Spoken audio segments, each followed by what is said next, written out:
नमस्कार विद्यार्थी मित्रांनो, मागील लेक्चरला आपण बुक कीपिंग अँड अकाउंटन्सी या विषयामध्ये सुरुवातीला या ठिकाणी पहिलं आणि दुसरं थेरीचं प्रकरण अभ्यासलं आणि आता आपण जर्नल एंट्री की ज्यामध्ये तुम्हाला ट्रान्झॅक्शन दिलेले आहेत, एकाला डेबिट द्यायचं तर दुसऱ्याला क्रेडिट. लक्षात घ्या, या ठिकाणी लुको पॅसिओ यांनी सांगितलेल्या नियमाप्रमाणे एकाला डेबिट दुसऱ्याला क्रेडिट आणि ते देत असताना तुमचे पर्सनल अकाउंट, रिअल अकाउंट आणि नॉमिनल अकाउंटचे रूल्स महत्त्वाचे आहेत.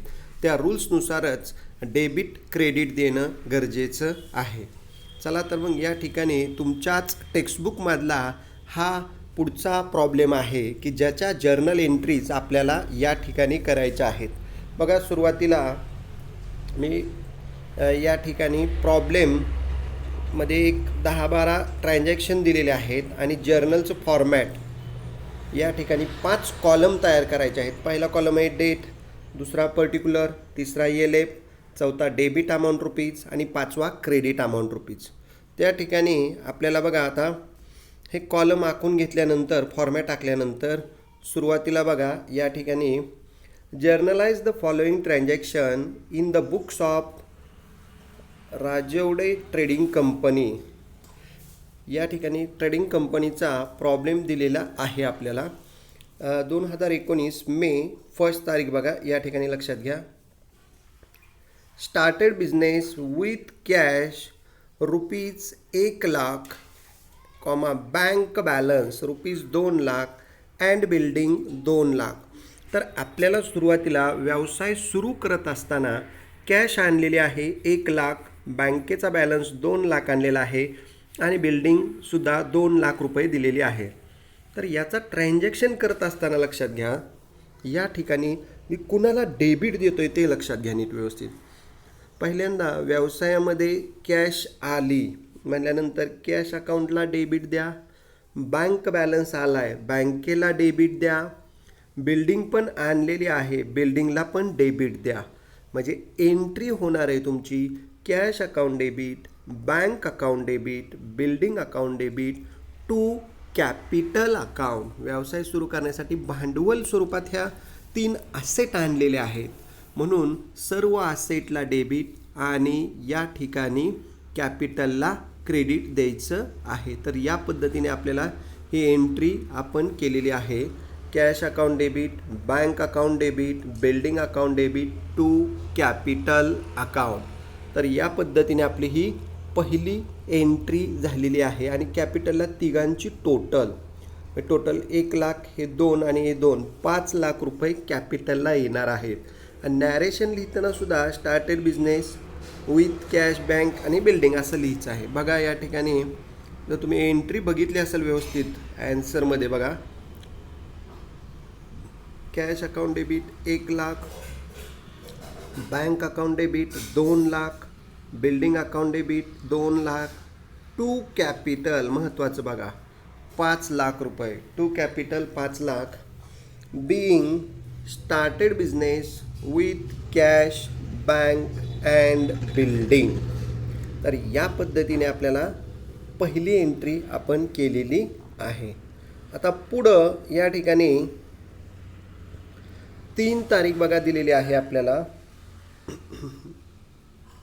Purchase goods from Ram of rupees 50,000 at 18% GST. आपण माल खरेदी केला आहे रामकडून आणि 18% GST दिलेला आहे. आता या ठिकाणी लक्षात घ्या एंट्री पहिल्यांदा कशी करतोय ते. Purchase account debit, GST account debit to Ram account. हा उधारीचा व्यवहार आहे कारण ट्रान्झॅक्शनमध्ये नाव आलेलं आहे म्हणून परचेसला डेबिट द्या, GSTला डेबिट द्या टू राम अकाउंट, मग रामला क्रेडिट द्या. आणि GSTला डेबिट देत असताना सुद्धा आता लक्षात घ्या या 50,000 18% नेहमी 1% काढा आणि मग त्याला 18ने गुणा.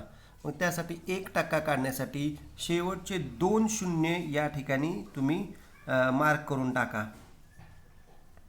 म्हणजे 500 गुणिले 18 लक्षात घ्या, 500 गुणिले 18 म्हणजे 1800 0 1800 0 0 1895 म्हणजे 9,000 रुपये या ठिकाणी तुमचा GST येणार आहे, आलेला आहे.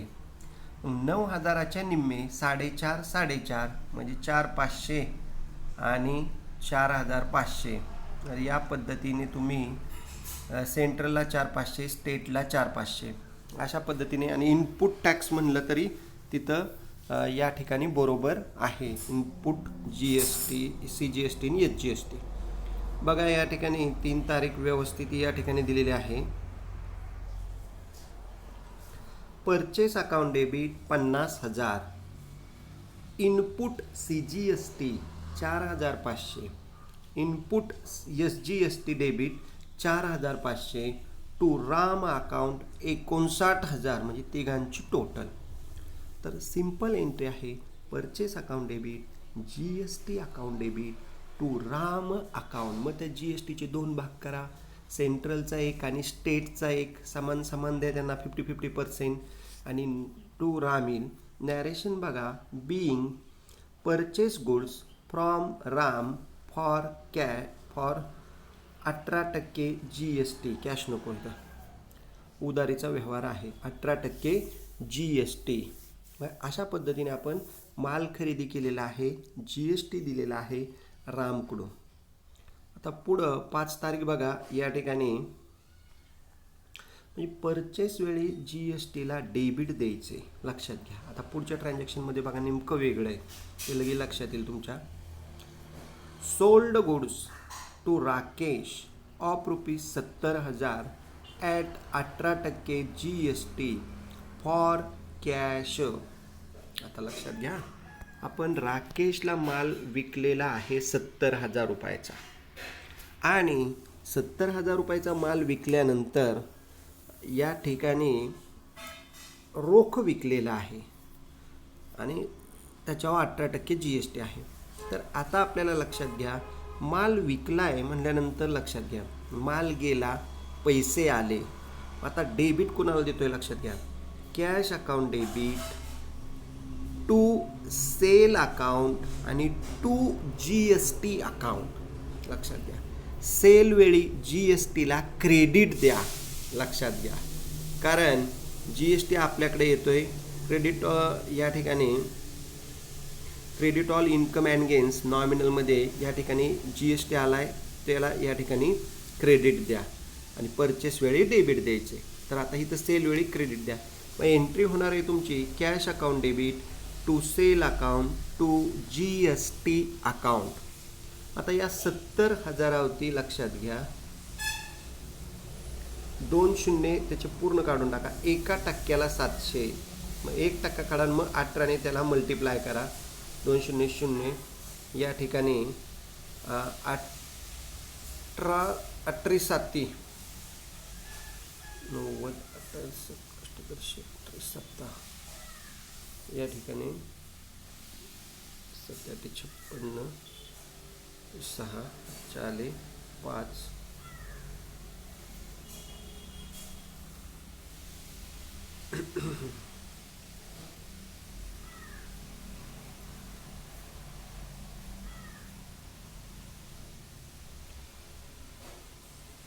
18 7 या ठिकाणी दिलेलं असेल की आपल्याला 63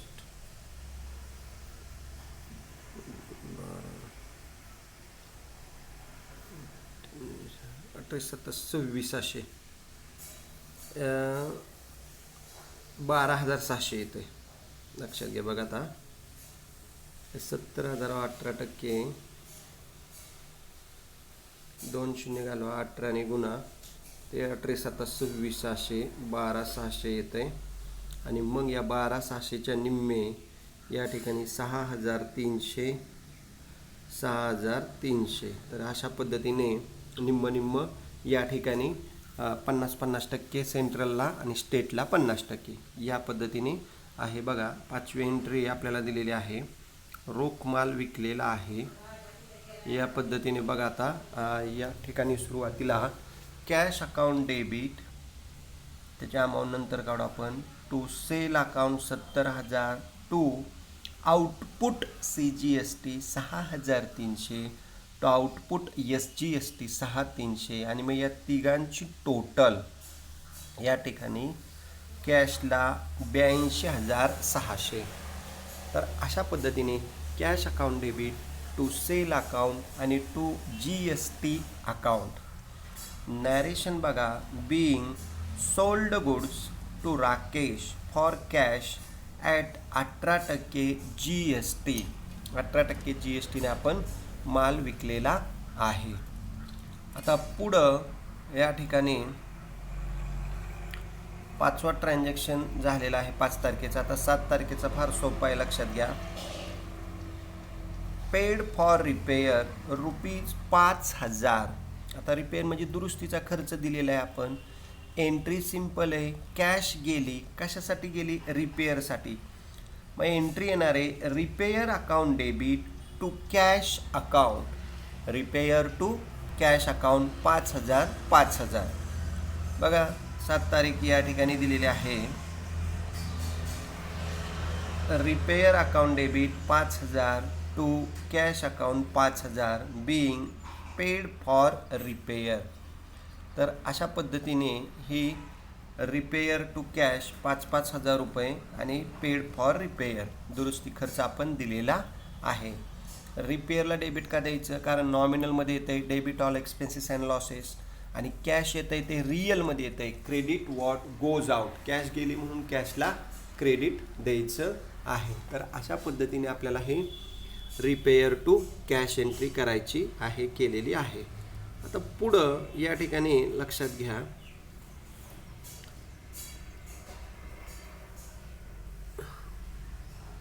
दहा तारीख इथं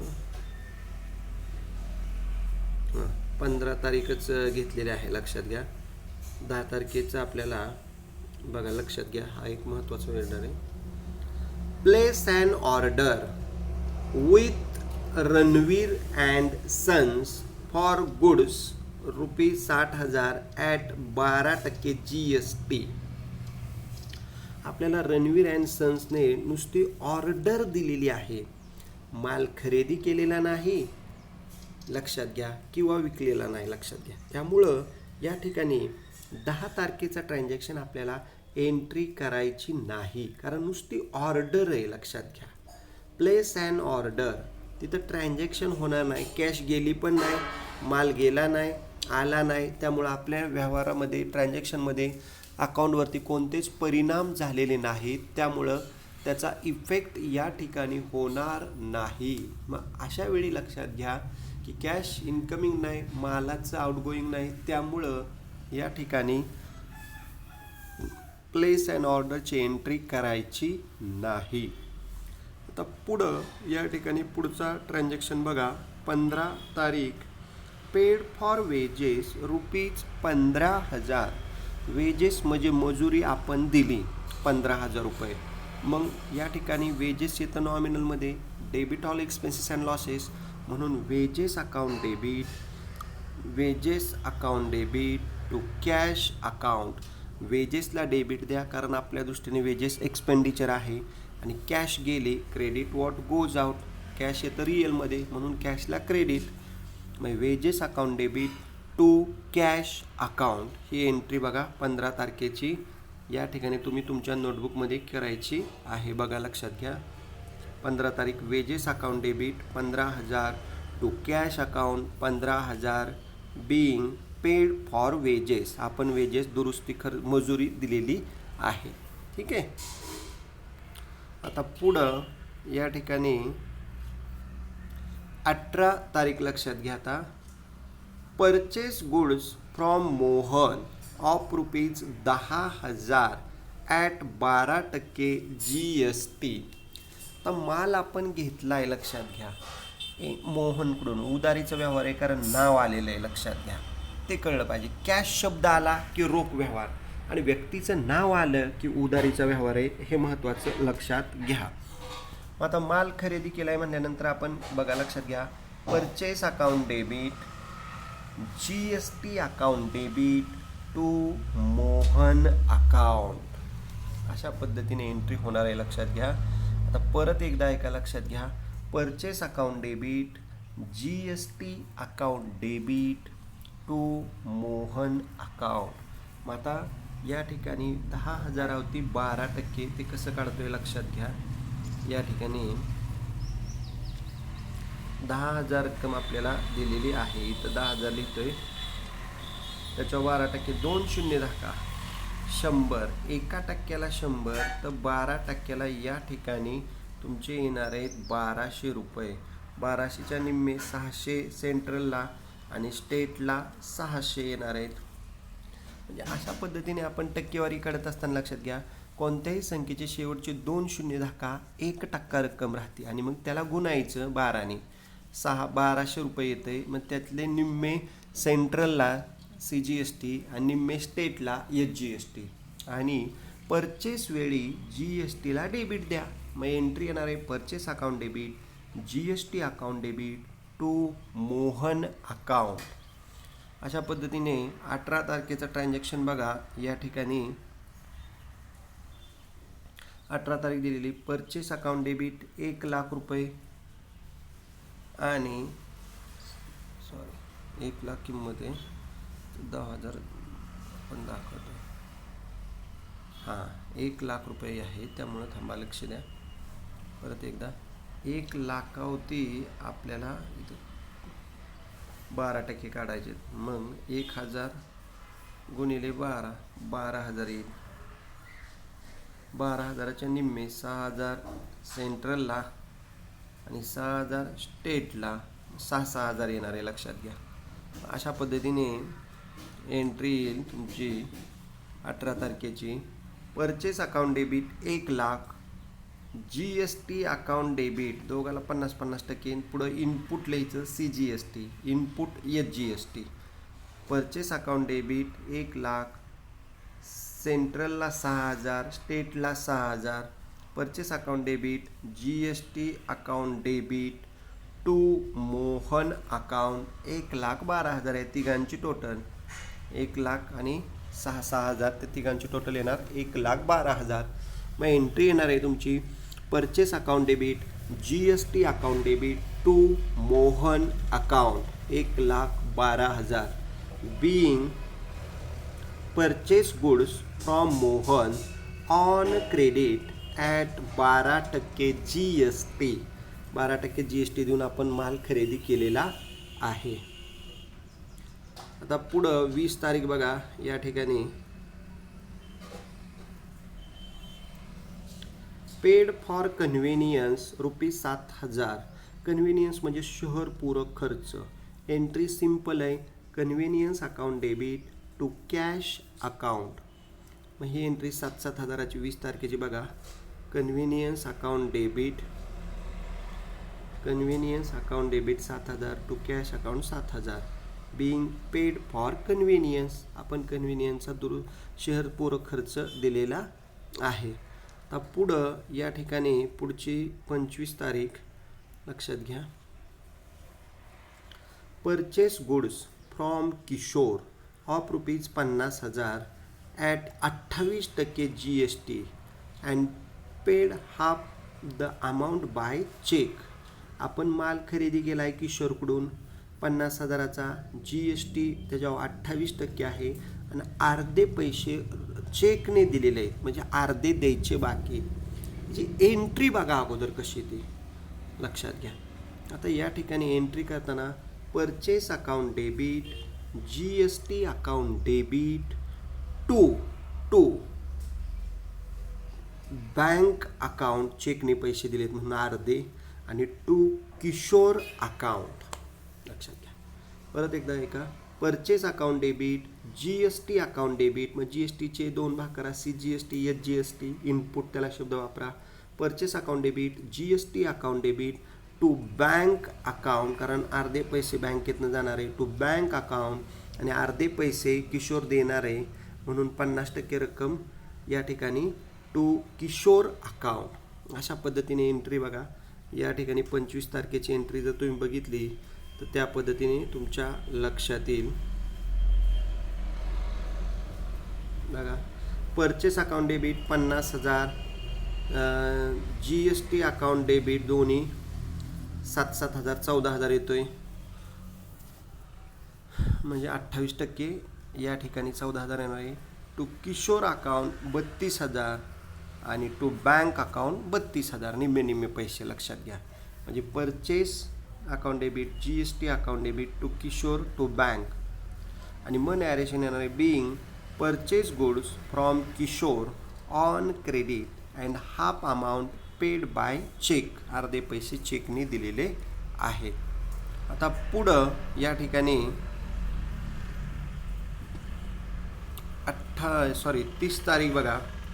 purchase machinery of ₹50,000 at 18% GST and half the amount paid immediately by check.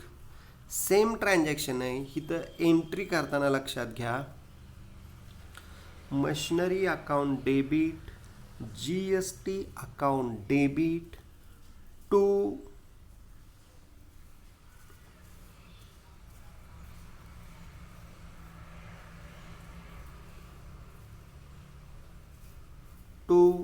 Cash account आणि टू बँक अकाउंट. अशा पद्धतीने एंट्री होणार आहे तुमची. बघा 30 तारीख पूर्णच रक्कम दिली, तिथे हाफ नाही, डायरेक्ट टू बँकच करायची. Machinery account debit 50,000, GST account debit दोन्ही पण घ्या. बघा 4,500 9,000 रुपये येईल. 50,000 18%, 18×5 90. पर machinery account debit, GST account debit to bank account तिन्हीची टोटल 59,000. तिथं फुल पेमेंट आहे बरं का, लक्षात घ्या. हाफ पेमेंट नाही, फुल पेमेंट आहे. मग यावेळी नॅरेशन बघा being purchase machinery for cash at 18% GST. 18% GST देऊन आपण मशिनरी खरेदी केलेली आहे. आता पुढं शेवटचा transaction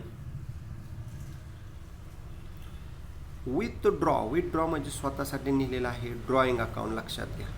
withdraw from bank ₹10,000 for personal use. खाजगी वापरासाठी मालकाने पैसे बँकेतनं नेलेले आहेत. एंट्री येणार आहे drawing account debit to bank account 10,000.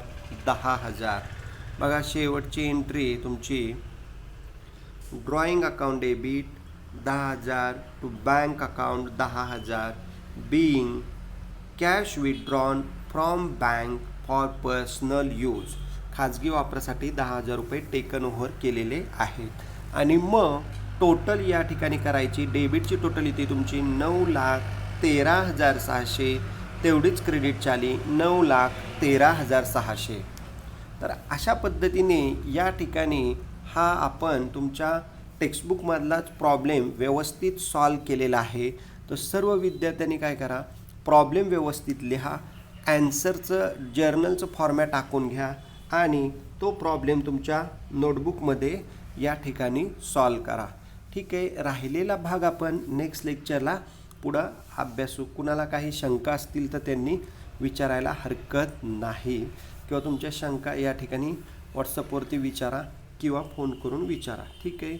या ठिकाणी आपण हा तुमचा टेक्स्टबुकमधला प्रॉब्लेम अभ्यासला. धन्यवाद.